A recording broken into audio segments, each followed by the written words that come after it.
Hari ini hari istimewa karena saya akan mengajak Anda bertemu dengan 3 penerima penghargaan Satu Indonesia Award. Dan tentu kita semua penasaran. Juga penonton di rumah pasti penasaran siapa tamu kita penerima Satu Indonesia Award yang akan saya perkenalkan itu. Mari kita sambut Andi Suryansyah. Oke, Andi, selamat datang di acara kita, Andi. Dari mana? Dari Surabaya. Surabaya. Silakan duduk. Banyak orang ingin tahu Anda umurnya berapa? 24 tahun. 24 tahun. Lulusan apa? Jurusan teknik komputer. Teknik komputer. Ya. Dan saya dengar Anda ditakuti oleh nyamuk. Bukan ditakuti sih. Lebih tepatnya saya menemukan alat yang bisa digunakan untuk membasmi nyamuk. Tentu Anda penasaran alat apa yang ditemukan atau diciptakan oleh Andi dan mengapa sampai nyamuk takut? Ikuti dulu liputan berikut ini. Terus mencoba tanpa kenal lelah adalah kunci kesuksesan Andi Suryansyah. Berangkat dari kegundahannya akan banyaknya masyarakat, terutama anak-anak di desa sekitar rumahnya yang terkena penyakit demam berdarah dan penyakit lainnya akibat nyamuk, pemuda kelahiran Surabaya 6 September 1990 ini berhasil menciptakan dan memasarkan teknologi pembasmi nyamuk. Di tahun 2011, laki-laki lulusan Politeknik Elektronika Negeri Surabaya ini bertekad untuk membasmi nyamuk di lingkungannya. Setelah 2 tahun lamanya bereksperimen, Maret 2013, laki-laki berusia 24 tahun ini berhasil membuat alat pembasmi nyamuk. Vale adalah nama produk yang ia ciptakan. Nama ini diambil dari bahasa Jerman, yang dalam bahasa Indonesia berarti pembasmi.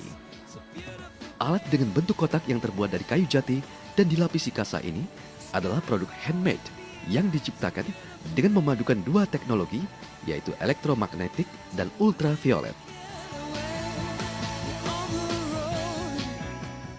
Vale dapat digunakan di dalam ruangan berukuran 4x4 meter dan hanya memusnahkan nyamuk-nyamuk betina saja. Sebagai sumber berkembang biaknya nyamuk, Andi memanfaatkan sinar ultraviolet dan memanipulasi suara nyamuk jantan untuk mengundang nyamuk-nyamuk betina sebelum akhirnya dimusnahkan dengan bantuan sengatan listrik. Ada 3 jenis Vale, yaitu Vale Deco, Vale Jati, dan Vale Batik.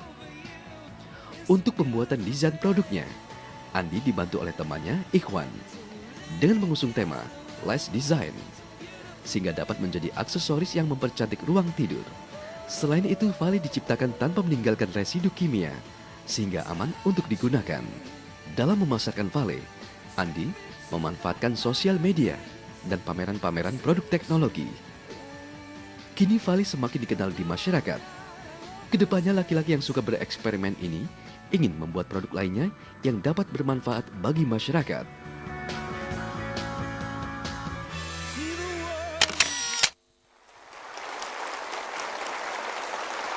Ya, ternyata Anda menemukan alat ini ya.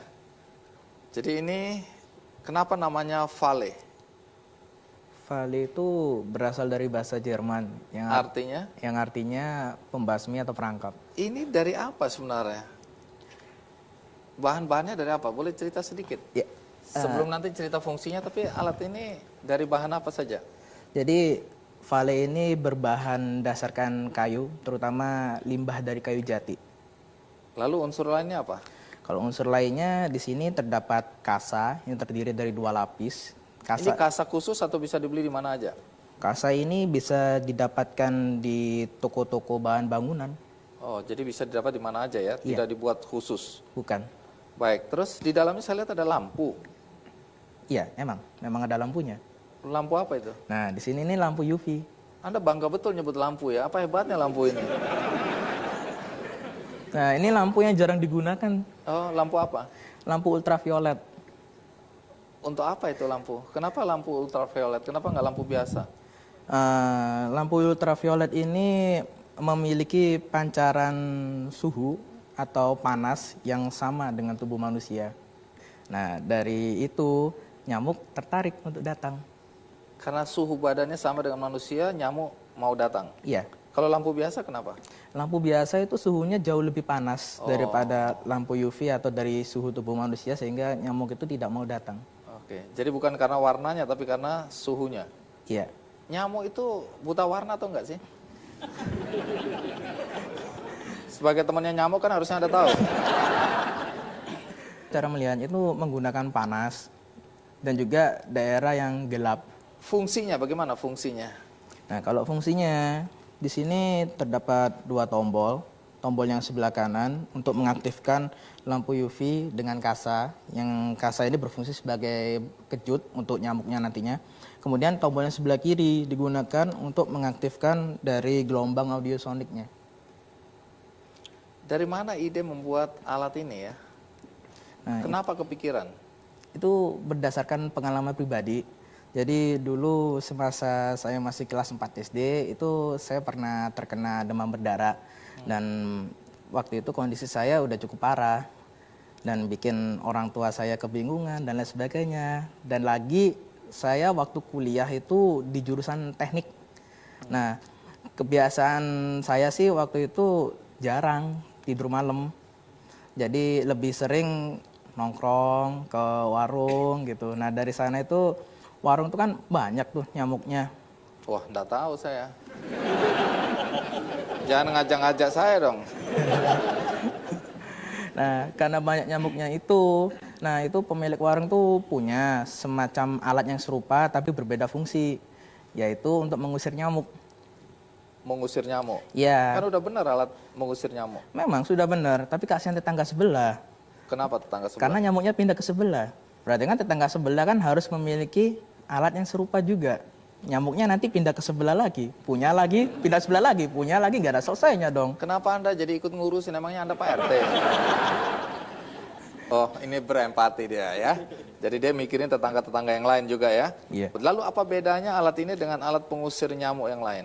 Nah, kalau alat yang lain kan sudah jelas itu digunakan untuk mengusir nyamuk. Sedangkan alat saya, Vale, di sini digunakan untuk mengundang nyamuk. Jadi nyamuknya datang ke alat saya.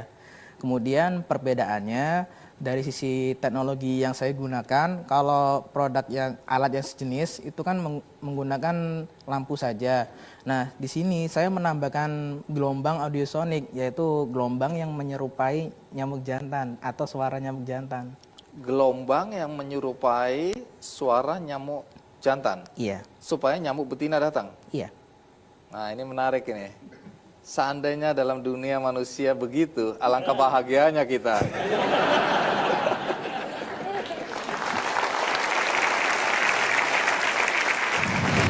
Pernahkah terbayangkan ketika nyamuk perempuan yang meninggal di sini, kalau dia punya anak, kan anaknya kehilangan kasih sayang ibunya.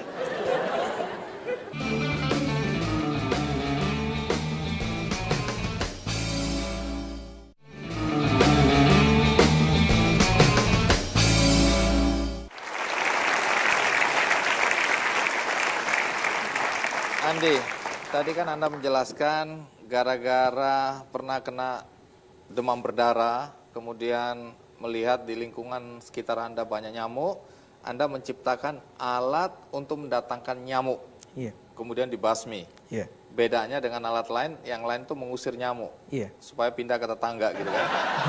Nah, yang menarik tadi dijelaskan juga bahwa alat ini untuk mendatangkan nyamuk perempuan atau nyamuk betina.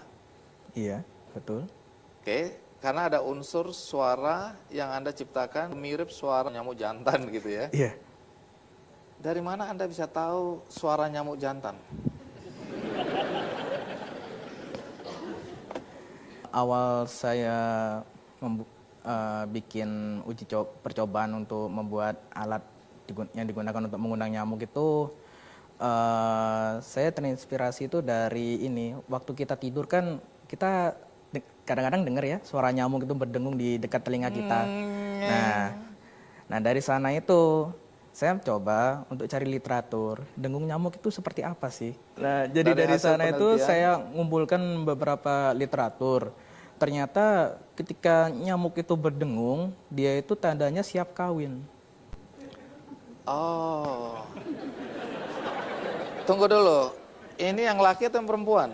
Dua-duanya. Oh, setiap nyamuk berdengung, entah laki entah perempuan, itu dia sudah mau kawin. Iya, sudah siap kawin. Jadi dari literatur tersebut, saya memiliki konsep gimana kalau saya menciptakan dari suara nyamuk jantan, biar nyamuk betinanya tertarik. Jadi setelah nyamuk perempuan datang, dia nempel di sini, kemudian tersengat listrik. Iya, betul. Ini bahaya nggak listriknya? Oh, enggak dong, itu aman kok. Aman. Ya, jadi artinya untuk manusia aman, tapi untuk nyamuk langsung mati. Iya. Itu yang meledak-ledak yang biasa tretak Nah, tretak iya, tretak, kayak gitu. bau angus gitu. Iya. Oke. Ini buat lalat bisa nggak? Kalau saya sih ini fokusnya Mungkin ada perkawinan silang antara lalat dan lo bisa aja suaranya nyamuk perempuan yang datang lalat laki. Ih. Enggak ya? Kalau saya sih fokusnya untuk nyamuk, tapi ketika saya melakukan uji coba lebih lanjut dalam pengembangannya, ternyata lalat juga hinggap pada Vale. Iya. Tapi hinggapnya itu bukan karena suara, karena bukan karena lampu juga, Karena tapi karena kasanya. Jadi lalat itu punya karakteristik dia itu suka dengan apa ya kalau boleh dibilang tuh semacam kayak benang yang kita panjangkan sehingga dia itu bisa hinggap di sananya. oh, jadi ada pengembangan bahwa ternyata ini juga efektif buat Lalat. lalat. Nyamuk perempuan. Saya masih penasaran ini. Tega betul kamu ya. Kenapa nyamuk perempuan? Pernahkah terbayangkan ketika nyamuk perempuan yang meninggal di sini, kalau dia punya anak, kan anaknya kehilangan kasih sayang ibunya. Kalau dia single parent, kemudian kalau dia meninggal anak-anak sama bapaknya kawin lagi, berarti dia punya ibu tiri. Pernah nggak terpikirkan sampai ke arah sana? Jadi begini, nyamuk itu memiliki siklus hidup yang sangat cepat dan dia memiliki siklus perkembangbiakan yang sangat cepat juga. Jadi Anda nggak menjawab pertanyaan saya tentang ini soal hati yang bicara. Oke, lanjut. Jadi ini alat efektif untuk nyamuk dan nyamuk yang datang nyamuk perempuan ya. iya, Alat ini udah dipasarkan belum? sejauh ini sudah. Berapa harga alat-alat ini? Nah, di sini saya punya 3 varian harga. Oke. Untuk yang hitam ini saya jual dengan harga 300.000. Iya. Untuk yang jati yang bawah atau saya sebutnya wood natural ya, itu saya jual dengan harga 400.000. Sedangkan untuk yang batik jati juga dia, itu saya jual dengan harga 500.000. Lepas dari alat ini untuk nyamuk, seberapa jauh ini tidak mengganggu lingkungan? Untuk suaranya dari saat uji coba itu kan memiliki intensitas suara itu kurang lebih sebesar 40 desibel. Sedangkan standar untuk manusia itu berada di 80 desibel sehingga aman untuk manusia. Dan ini kelihatannya justru membantu untuk menghilangkan penyakit yang disebabkan oleh nyamuk ya. Iya. Penyakit apa aja biasanya yang disebabkan oleh nyamuk? Demam berdarah, kemudian ada cikungunya, dan ada beberapa penyakit lainnya yang dibawa oleh nyamuk. Dan ini tadi Anda orderkan ke teman Anda, jadi ini bisa mengembangkan usaha kecil menengah ini ya. Iya. Ya, omong-omong soal lingkungan, saya juga ingin menyampaikan informasi terakhir kepada kita semua tentang salah seorang penerima satu Indonesia Award tahun 2010 yang kemudian diberi gelar Ratu Sampah. Nah, tentu Anda ingin tahu bagaimana kisah Ratu Sampah yang dulu menang di satu Indonesia Award sekarang. Ini dia liputannya.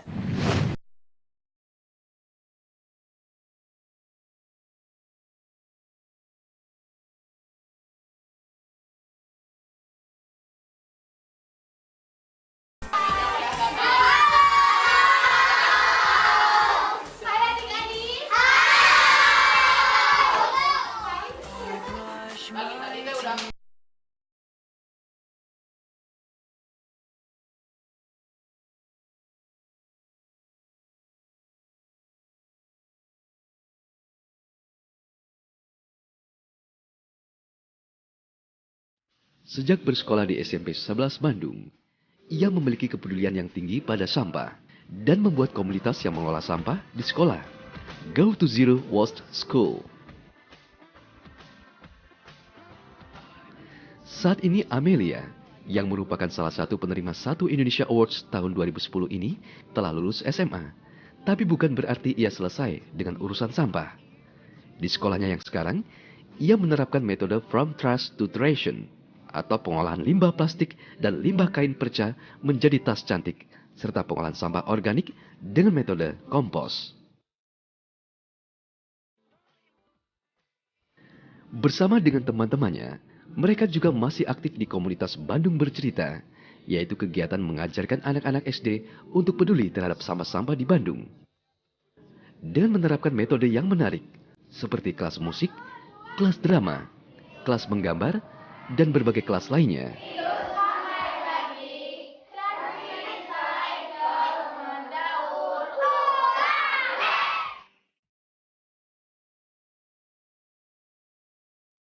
Saat ini, gadis berusia 18 tahun ini merintis sebuah usaha bersama teman-temannya yang diberi nama We Create, di mana mereka mengolah sampah menjadi barang-barang yang upcycle atau lebih berguna seperti scrapbook, map lamp, wishlist, dan barang-barang handmade lainnya.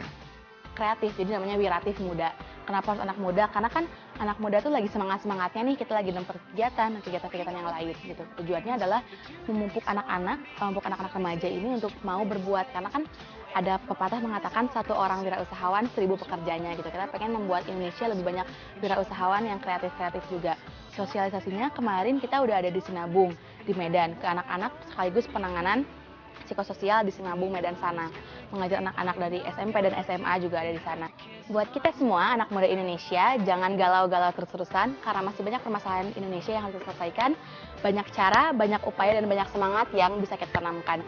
Salapnya tetap semangat, tetap peduli lingkungan, dan jangan menyerah. Dadah! Bandung Bercerita!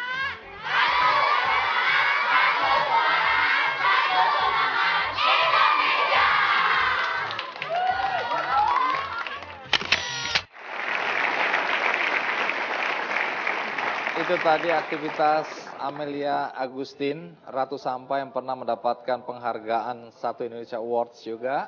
Kembali ke urusan nyamuk. Nah, saya dengar sebelum Anda menciptakan alat pembasmi nyamuk ini, Anda juga pernah menciptakan alat-alat yang lain ya? Iya. Untuk pemisah cabai. Iya. Pemisah cabai apa manfaatnya ya? Jadi gini, cabai seperti yang kita ketahui kan ada 3 warna ya, merah, hijau, sama belang, semi merah, semi hijau gitu. Nah, itu ternyata ketika kita memilah cabai tersebut bukan dijual secara campuran kayak kita beli di pasar cabai rawit dan lain sebagainya, itu memiliki harga jual yang meningkat.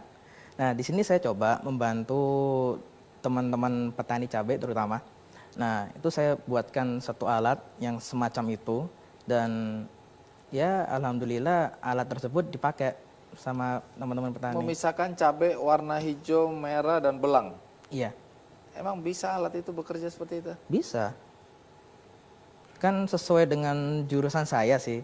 Jurusan saya kan teknik komputer itu lebih mempelajari mengenai image processing kalau dalam bidang Jadi saya. begitu dia lihat warna hijau ditarik geser ke sini, warna merah digeser ke situ. Kalau belang tengah.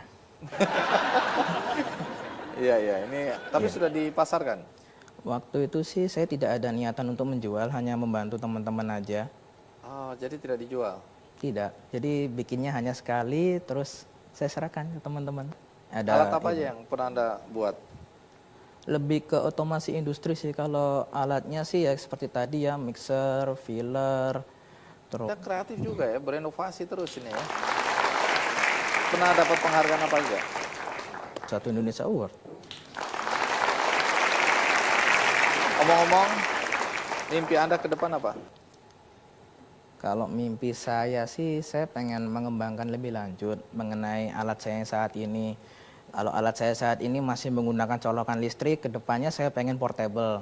Kemudian kedepannya lagi saya pengen buat alat saya ini bukan hanya untuk nyamuk aja, tapi untuk beberapa serangga lain yang merasa mengganggu kita sebagai manusia seperti kecoa, tikus, atau nanti hama tanaman dan lain sebagainya. Kemudian tidak hanya itu sih, saya memiliki harapan itu khususnya buat teman-teman di seluruh Indonesia. Itu selama kita punya ide, ekspresikan ide kalian. Jangan hanya ide kalian tuangkan dalam proposal, dalam tulisan, atau semacamnya.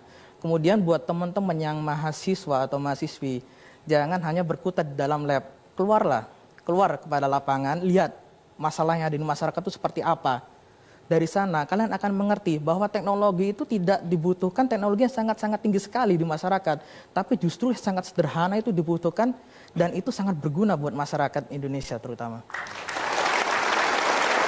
Baik, Andi, terima kasih ya. Sudah berbagi dengan kami semua di sini dan juga penonton di rumah. Semoga mimpi Anda bisa diwujudkan. Amin. Karena memang tidak ada di peta. Tidak ada di peta? Tidak ada di peta. Jadi kalau siapa saja sampai di sana hilang. Psst. Lenyap.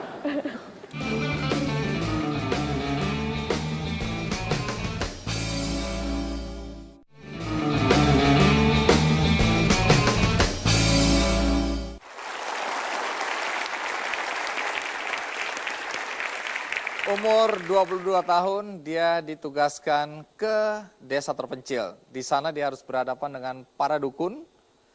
Dan yang menarik adalah kita ingin tahu apa pekerjaan tamu kita berikutnya. Mari kita sambut Hardinisa Syamitri. Namanya Hardinisa Syamitri, tapi panggilannya Ica ya. Oke, Ica, terima kasih sudah datang. Silakan duduk. Ica datang dari mana?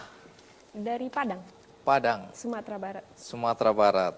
Iya, boleh tahu sekarang Ica umurnya berapa? Sekarang baru 30 tahun. Pekerjaannya apa sih? Saya bidan desa Bidan desa, di mana? di Nagari Talang Anau, Mas. Di mana itu? Provinsi Sumatera Barat, Kabupaten 50 Kota, Kecamatan Gunung Omeh, Nagari Talang Anau. Di mana itu?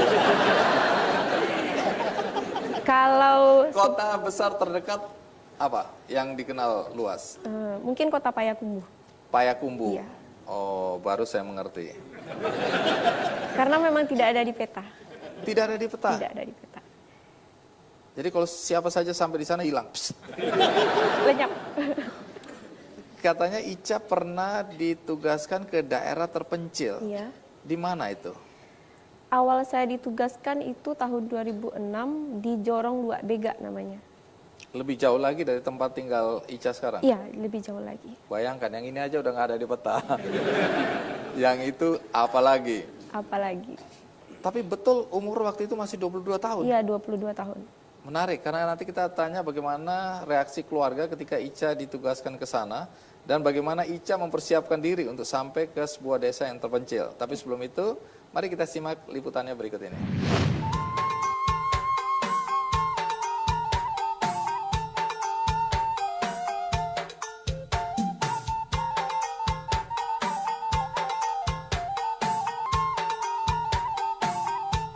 Lulus dari Akademi Kebidanan Prima Nusantara di Bukit Tinggi, Hardinisa Syamitri atau yang kerap disapa Ica ini lolos tes CPNS di tahun 2005. Ia kemudian menjadi satu-satunya bidan yang ditugaskan di Dusun Luak Bega, Kabupaten 50 Kota, Sumatera Barat.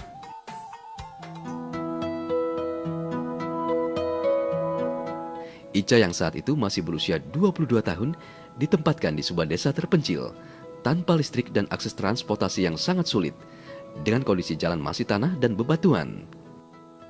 Kondisi tersebut menyulitkan warga untuk mendapatkan akses kesehatan.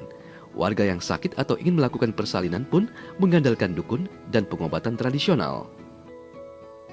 Dengan semangat pengabdian, anak sulung dari 4 bersaudara ini pun mensosialisasikan pelayanan kesehatan kepada masyarakat. Perlahan tapi pasti, usaha yang Ica lakukan berbuah manis. Para masyarakat pun kembali ke dunia medis.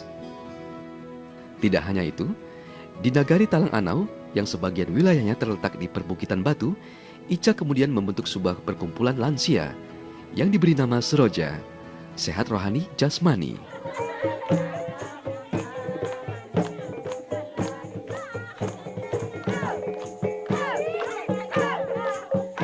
Selain itu, Ica juga membentuk kegiatan sosial bersama masyarakat, bermain musik rebana.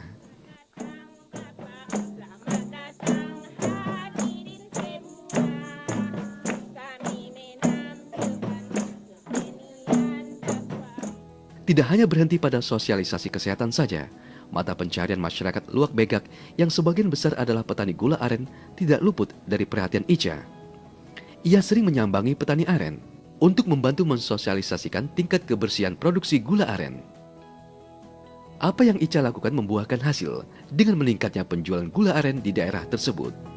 Harapan saya sebagai tenaga kesehatan untuk masyarakat Nagari Talanganau agar mereka lebih meningkatkan kesehatannya untuk di masa yang sekarang dan di masa yang akan datang tentunya.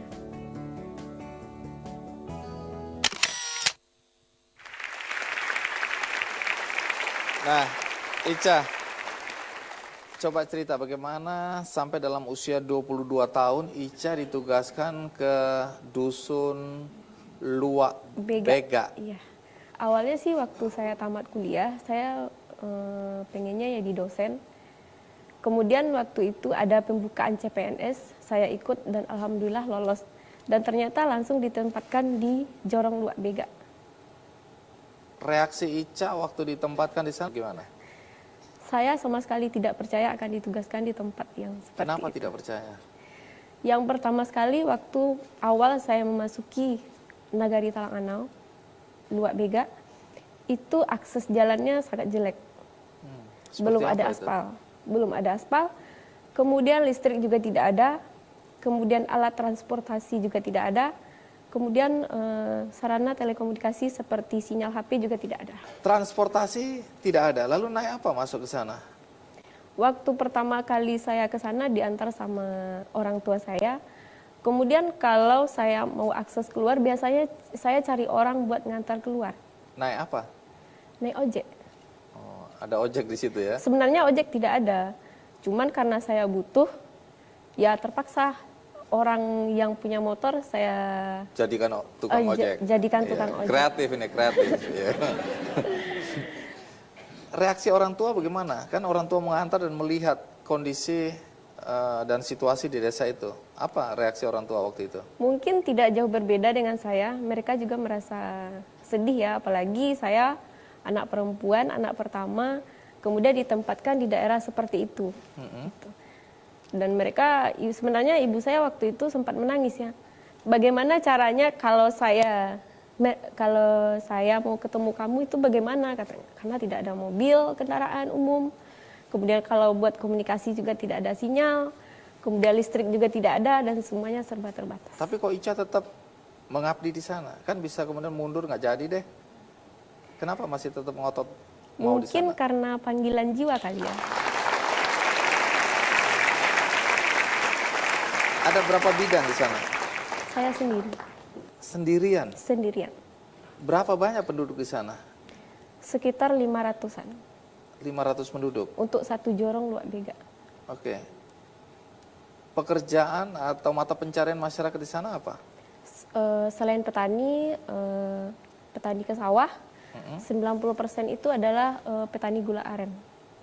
Di sana ada tenaga medis lainnya nggak? Tidak, Jadi bidan satu-satunya? satu-satunya. Lalu kalau saya. orang sakit bagaimana?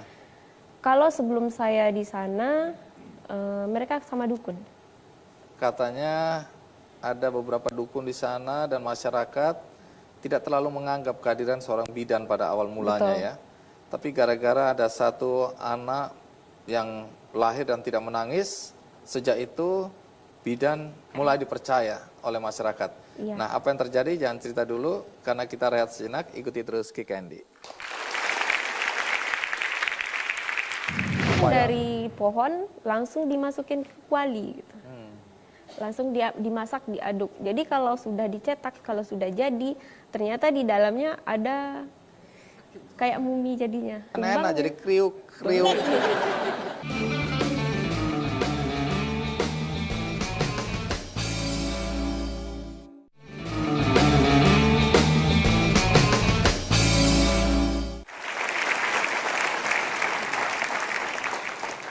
umur 22 tahun dikirim ke sebuah desa terpencil ya, desa Jorong Lua Bega.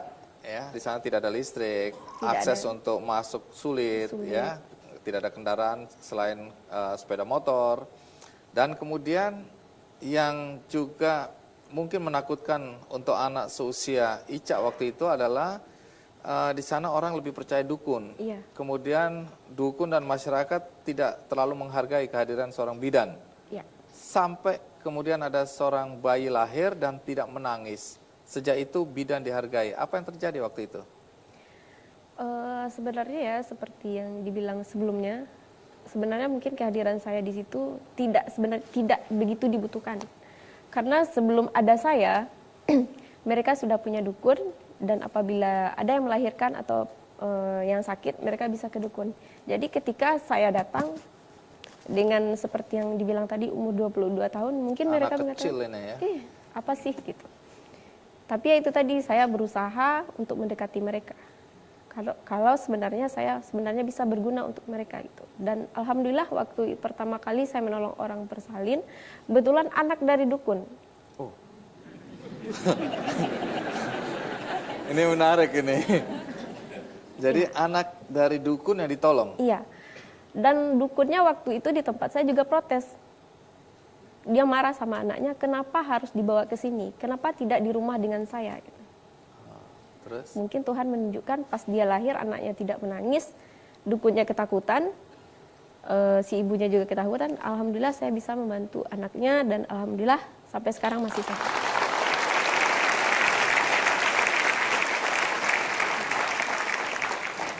Yang ada dukun apa saja di sana? Dukun beranak sama dukun pengobatan. Jadi kalau masyarakat sakit, datangnya ke dukun? Iya. Setelah Anda berhasil menyelamatkan, ini cucunya dukun berarti ya? Iya, cucunya dukun. Ya. Anaknya dukun yang ditolong, melahirkan cucunya dukun. Iya. Iya. Baru kemudian Anda dipercaya. Tapi kalau masyarakat sakit, itu larinya ke dukun juga? Iya, pada awalnya. Pada awalnya. Nah kemudian mereka setelah kesaktian Anda tunjukkan, orang datang berobat ke bidan juga? Sekarang sudah. Walaupun masih ada sama dukunnya, tapi tetap dengan kita juga. Bahkan sekarang kalau ada yang mau melahirkan, malah dukunnya yang menyarankan ke kita gitu. Silahkan datang ke bidan. Ya.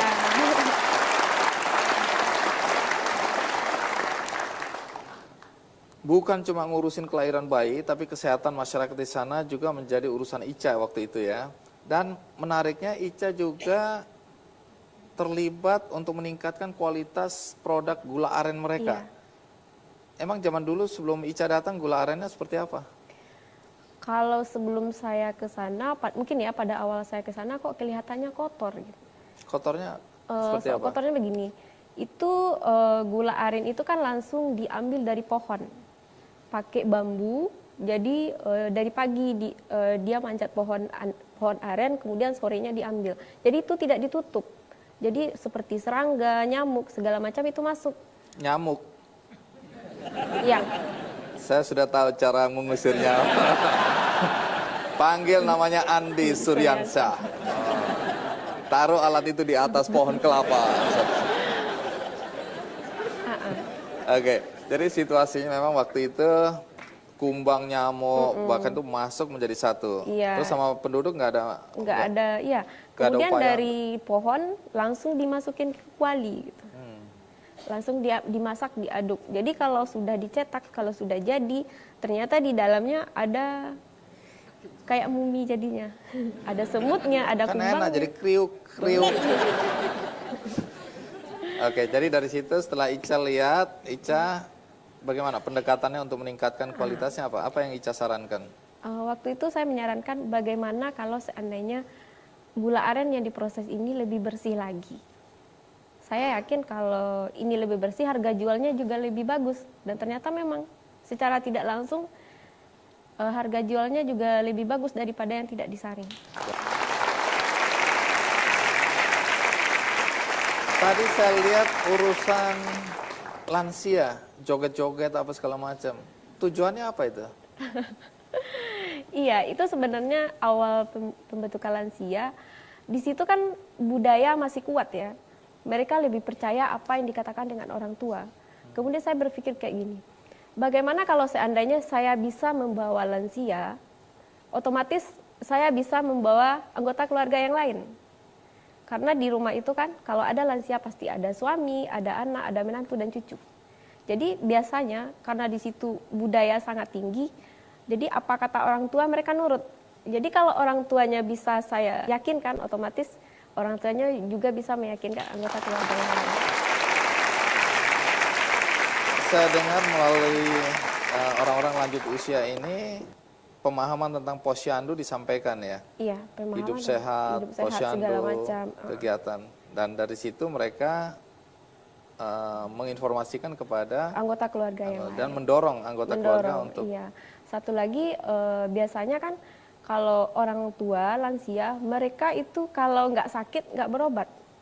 Jadi kalau seandainya dibikin kelompok lansia berarti mereka bisa secara berkala memeriksakan kesehatannya kepada petugas kesehatan. Itu salah satu manfaat buat mereka. Anda berapa lama di sana? Di Nagari Talang Anau sudah 8 tahun. 8 tahun. Masih nengok-nengok dua bega. Iya. Karena walaupun saya dipindahkan ke Jorong Talang Anau, tetapi adalah saya bidan koordinator untuk Nagari Talang Anau, termasuk Jorong Luak Bega tadi. Bagaimana sekarang kondisi dusun tempat Anda berkarya dulu? Kalau di Jorong Luak Bega mungkin dari akhir 2009 listriknya sudah ada, tapi jalannya masih tidak jauh berbeda dengan 8 tahun yang lalu, walaupun ada sebagian yang sudah dikasih beton, tapi tidak semuanya. Kalau transportasi umum juga masih tidak ada. Sinyal juga tidak ada. Sampai sekarang kondisinya seperti Kalau itu? di Luak Beganya seperti itu. Baik, sekarang udah menikah? Sudah. Suami tidak melarang Anda untuk mengabdi di tempat terpencil? Insya Allah tidak. Ya, Ica, sebagai bidan yang mengabdi di desa-desa kecil, terpencil, apa problematika yang dihadapi oleh warga desa yang Anda lihat? Kalau untuk masyarakat desa sendiri mungkin karena sarana dan prasarana yang serba terbatas, jadi akses keluar untuk lebih maju, untuk meningkatkan semuanya mungkin juga jadi terhambat. Oke, lalu harapan Anda sebagai bidan yang berkarya atau melayani masyarakat di pedesaan? Harapan saya kepada masyarakat tentunya agar lebih meningkatkan kualitas hidupnya, agar lebih baik lagi. Kita doakan berhasil ya, Ica. Semoga harapan itu bisa terwujud. Terima kasih untuk hadir di acara ini. Semoga kita ketemu untuk sesuatu yang lebih baik ya. Ya, terima kasih banyak. Baik, penerima 1 Indonesia Awards berikutnya lulusan SMA paket C. Tetapi Dewan Juri justru memilih sebagai penerima penghargaan 1 Indonesia Awards kategori pendidikan. Apa yang dia lakukan? Saya akan segera kembali.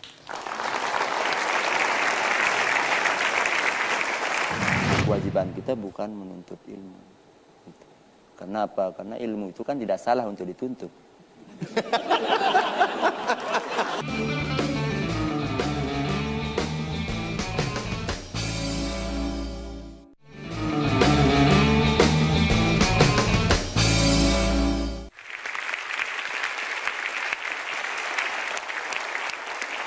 Penerima 1 Indonesia Awards berikutnya lulusan SMA paket C.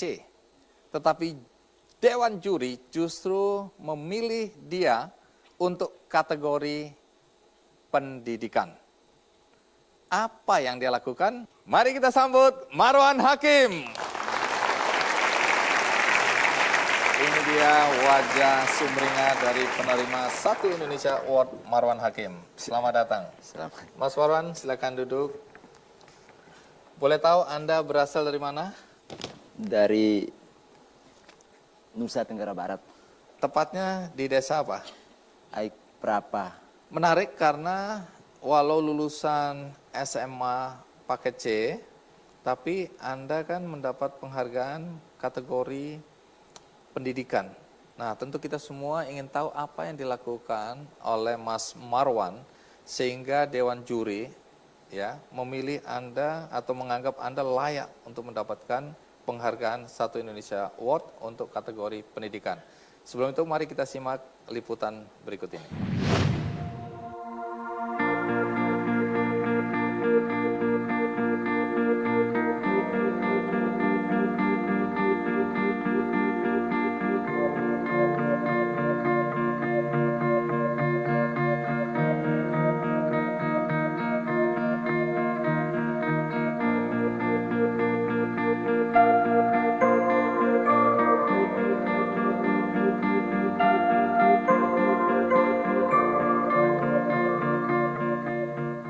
Pendidikan adalah hak dasar semua warga negara tanpa terkecuali. Namun sayangnya, tidak semua masyarakat bisa mendapatkan pendidikan yang layak, terutama mereka yang tinggal jauh dari kota. Inilah yang menjadi perhatian seorang pria asal desa Aik Parabe, Nusa Tenggara Barat, Marwan Hakim. Baginya, pendidikan adalah hal terpenting bagi kemajuan suatu bangsa. Berawal dari keprihatinannya melihat banyaknya warga yang melakukan pernikahan dini dan menjadi tenaga kerja di luar negeri,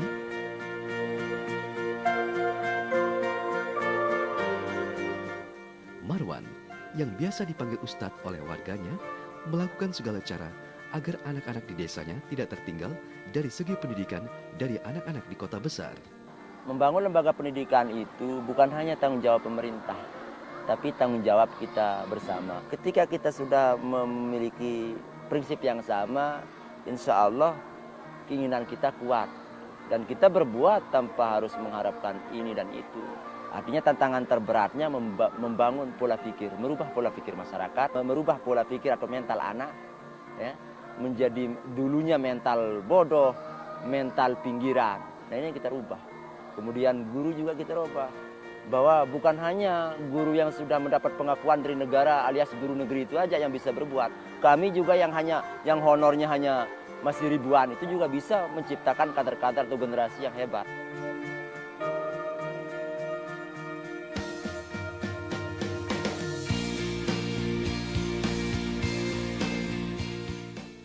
Keberhasilan Marwan dalam mempelopori pendidikan dan mengubah paradigma masyarakat desa Aik Parabe murni berlandaskan ketulusan. Saat ini ia sudah berhasil merintis berdirinya SMP dan SMA di daerahnya.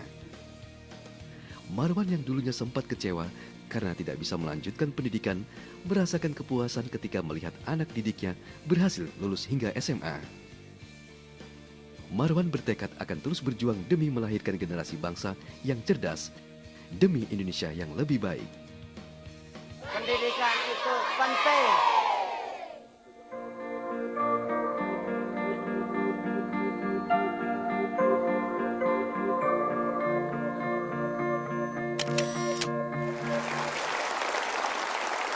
Ya, Mas Marwan, bagaimana kondisi masyarakat di desa Anda? Dari sisi ekonomi misalnya, Iya. ya relatif menengah ke bawah lah semuanya.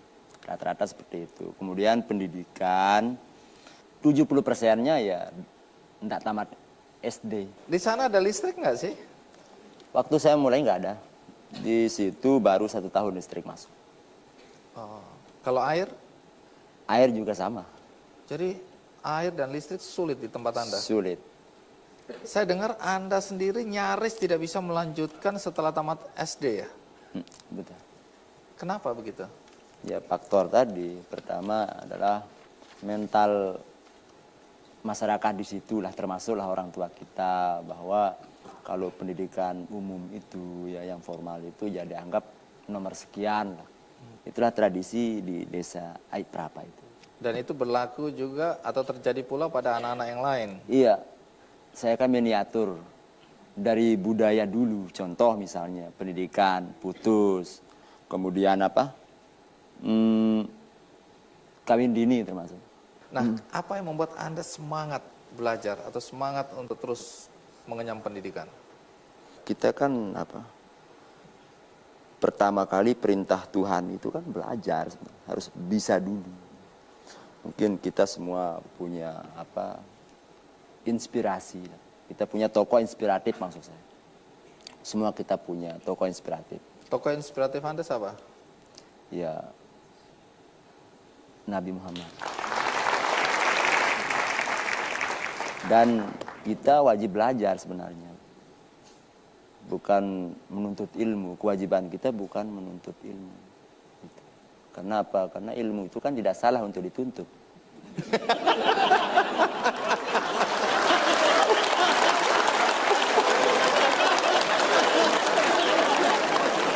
Mas Warman, saya udah serius dengerin. Iya, jadi memang kita nggak boleh menuntut ilmu. Karena ilmu itu tidak bersalah, kenapa harus dituntut? Ini saya udah serius dengerin. Artinya semangat Anda tinggi ya untuk menggali ilmu, nggak menuntut ilmu lah ya. Menggali ilmu. Nah, dari mana terpikirkan untuk ikut paket C? Banyak orang merasa malu untuk ikut paket C. Iya, yang usil sih guru-guru di sana yang ngajar gitu. Kenapa? Karena atasannya nggak sarjana kok, atasannya nggak tamat SMA, begitulah kira-kira. Kan guru-guru yang ngajar di sana tunggu katakan. dulu, Anda lulus SMA setelah punya sekolah? Iya.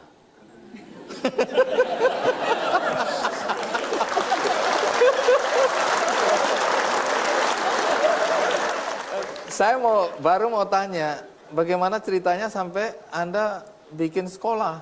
Iya. Itu sebelum tamat SMA? Iya, sebelum. Oh, jadi guru-guru bilang, gimana atasan kita ini cuma lulusan SMP, begitu ya? Iya. Malu-maluin aja. Maaf, Anda kan lahir dari keluarga susah.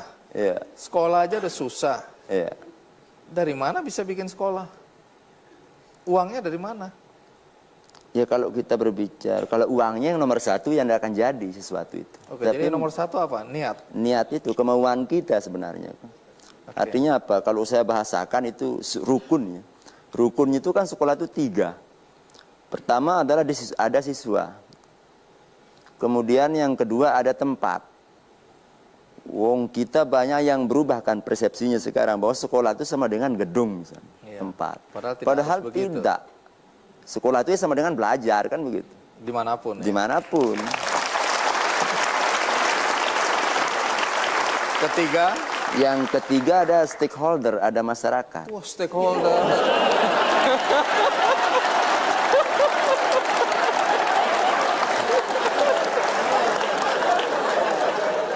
Oke. Dengan 3 persyaratan itu, lalu apa yang Anda lakukan pertama kali? Ya, pertama menyusun strategi. Ini anak lulusan SMP yang ngomong waktu itu ya? Iya.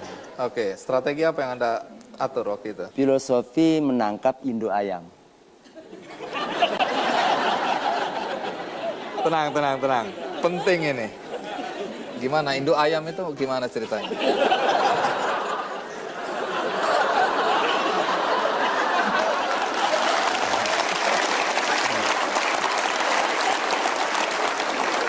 Filosofi menangkap Indo ayam. Oke. Ya ada Indo udah jelas ada anak kan. Nah sekarang yang kita mau garap ini adalah anaknya. Gitu. Yang kita mau didik itu anaknya. Iya. Ya. Bagaimana kemudian kita menangkap anaknya dulu ayam ini. Kalau anaknya sudah ketangkap otomatis kan induknya juga akan menyusul. Artinya apa? Pertama yang kita lakukan itulah bagaimana kita masuki dunia anak. Memasuki apa hobinya anak itu. Ya walaupun kita harus tampak lucu dan berbagai macam lah.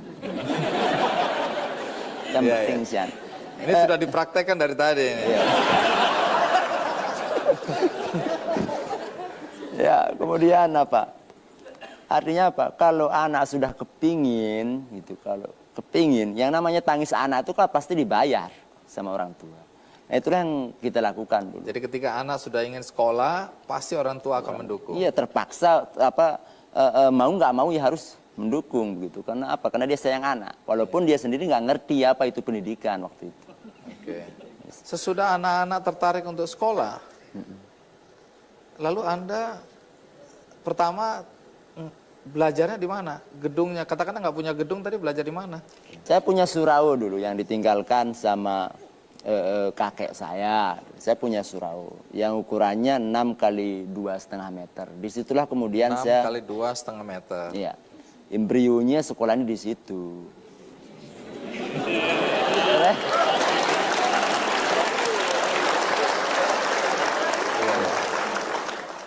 Berapa murid waktu pertama kali belajar di surau itu? 40, kemudian 70, kemudian menjadi 220.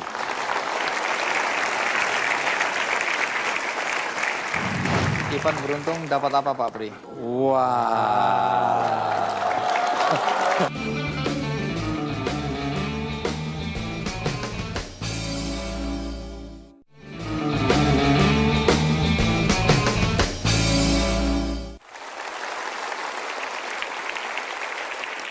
Mas Marwan, Anda berjuang ya untuk bisa lulus SD, kemudian masuk SMP, ya walaupun orang tua dan masyarakat di sana sebenarnya tidak terlalu mendorong anak-anaknya untuk bisa sekolah lebih tinggi dari itu.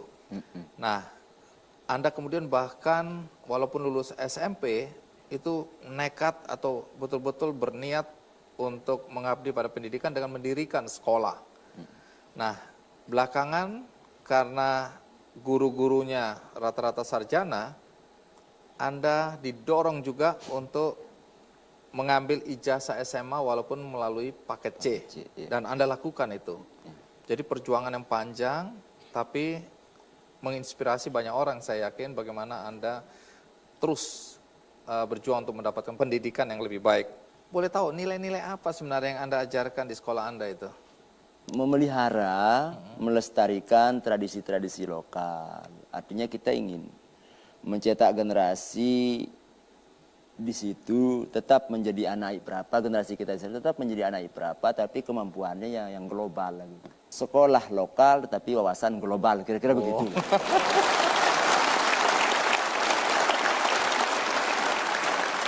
Anak-anak didik Anda, murid-murid Anda kemarin ikut ujian nasional nggak? Ikut. Lulus berapa persen? 100.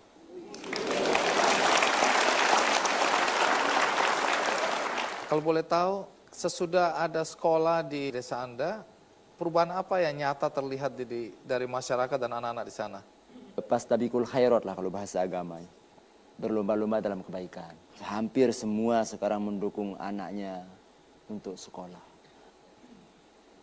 Baik, jadi ada perubahan mindset atau cara berpikir masyarakat di desa Anda. Sekarang malah berlomba-lomba anaknya disuruh sekolah setinggi-tingginya. Iya. Itu perubahan yang nyata ya? Perubahan, ya. Baik, luar biasa.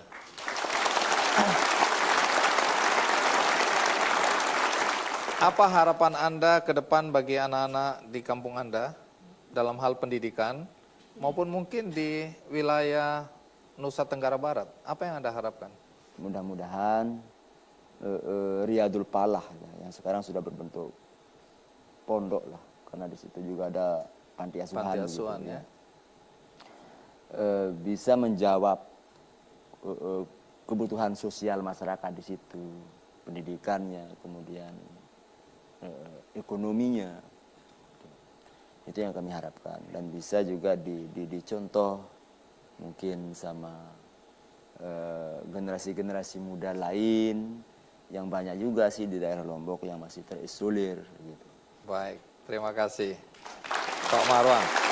Nah, ada Pak Emil Salim di antara kita semua yang hadir di studio. Boleh tahu apa kriteria yang menjadi acuan Dewan Juri untuk menentukan siapa yang paling berhak di antara yang berhak-berhak tadi, siapa yang paling berhak untuk mendapatkan penghargaan Satu Indonesia Awards ini? Ya, pertama usia harus di bawah 35 tahun. Kedua, bergerak di bidang lingkungan, pendidikan, kesehatan, usaha kecil menengah, dan teknologi. Jadi bidang-bidangnya tertentu.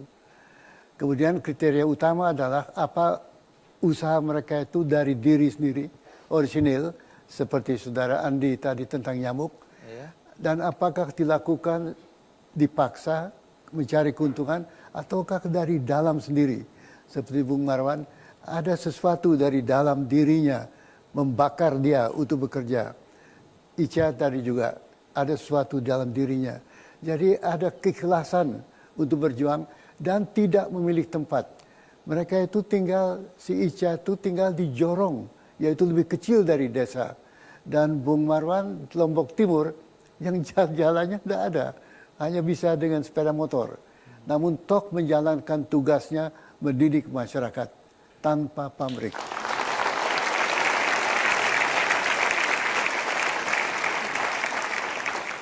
Dengan penghargaan ini, apa harapan Anda? Supaya menjadi simbol. Penghargaan ini tidak pada penghargaan itu tersendiri, tetapi menjadi simbol, contoh, bahwa tokoh seperti ini yang wajib diangkat di atas permukaan. Kemudian menjadi semangat, spirit, bahwa anak muda kita yang di bawah 35 tahun tidaklah cengeng. Bahwa di bawah 35 tahun bisa berjuang mandiri, tanpa disuruh keluar dari hati kecilnya, berjuang di tempat terpisah paling sulit. Tak ada air, tak ada listrik, tak ada apa-apa. Namun Ica tetap berjuang. Anak muda kita tetap mempunyai hati jiwa besar. Baik, terima kasih Pak Emil untuk pendapatnya, mewakili juga Dewan Juri. Dan sebelum kita akhiri acara ini, saya ingin memanggil kembali Andi Suryansa, kemudian Ica untuk naik ke atas panggung.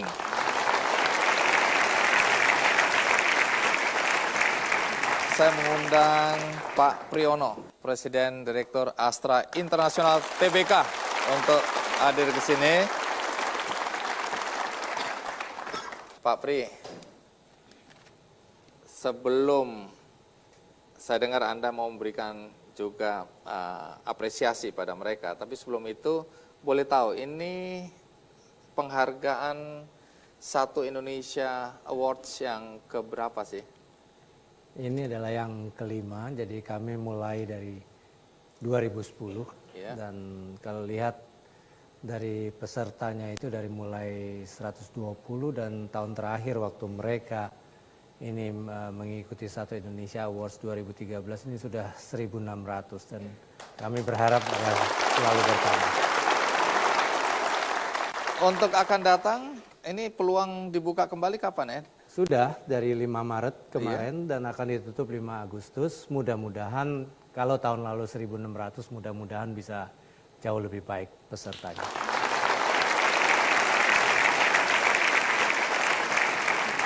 Anda dan teman-teman di Astra tentu punya harapan terhadap anak-anak muda seperti ini. Apa harapan utama yang Anda inginkan? Jadi kepada teman-teman saya di sini kan ini adalah satu contoh yang baik bahwa Satu Indonesia Awards itu bukan hanya apresiasi bukan untuk Anda bertiga ini, apakah untuk Mas Andi, Mas Marwan, apakah untuk Mbak Ica, tetapi lebih penting adalah bagaimana ini bisa ditularkan kepada seluruh generasi muda di Indonesia. Anda harus menularkan ini sebagai virus yang positif. Mudah-mudahan ini semua bisa membangkitkan semangat anak-anak muda lagi. Baik, terakhir Pak Pri, saya dengar Anda ingin memberikan apresiasi kepada mereka bertiga. Apa yang ingin diberikan kepada mereka? Ini adalah untuk Mas Marwan Hakim dari Nusa Tenggara Barat berupa bantuan untuk perbaikan sanitasi dan air bersih. Oh, jadi dapat bantuan lagi? Untuk kontinuitas dari event.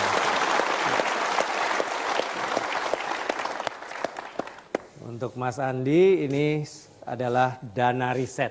Mudah-mudahan nanti dari nyamuk berlanjut ke yang lain.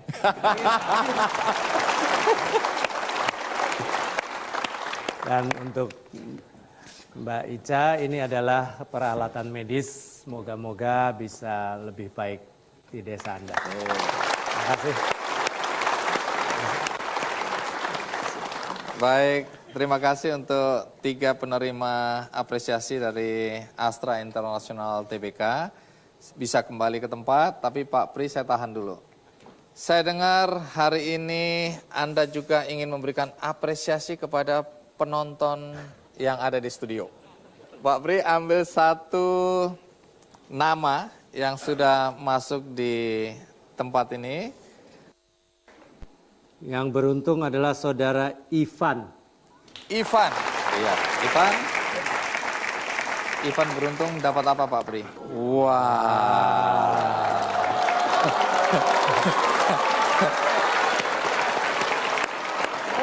Iya. Selamat masih. Surprise buat Ivan. Iya, dapat styrofoam. Iya. Baik, coba di layar dapat apa? Iya.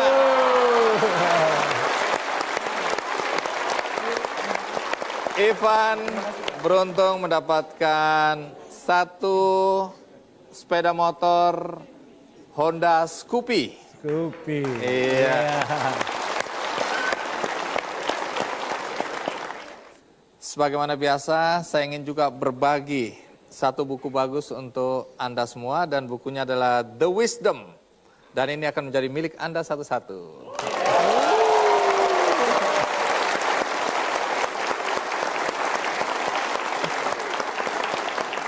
Bagi Anda di rumah, jangan khawatir, Anda juga bisa memiliki buku ini melalui undian di website kickandy.com. Akhir kata, sekali lagi semoga acara ini bermanfaat bagi kita semua. Sampai jumpa.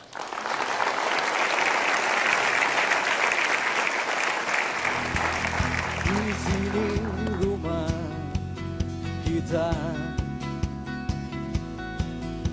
yang terindah di dunia.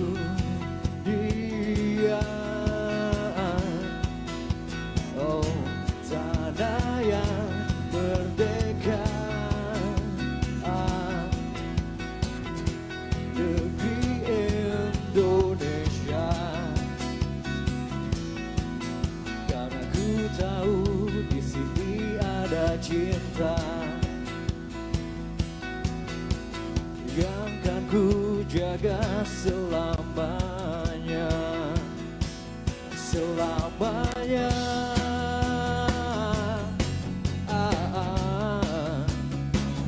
Selamanya.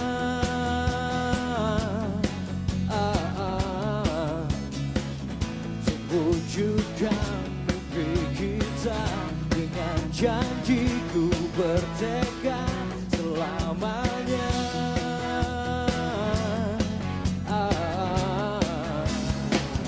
Indonesia.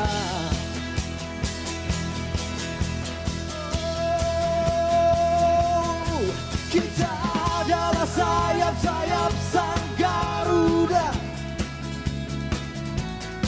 di atas samudra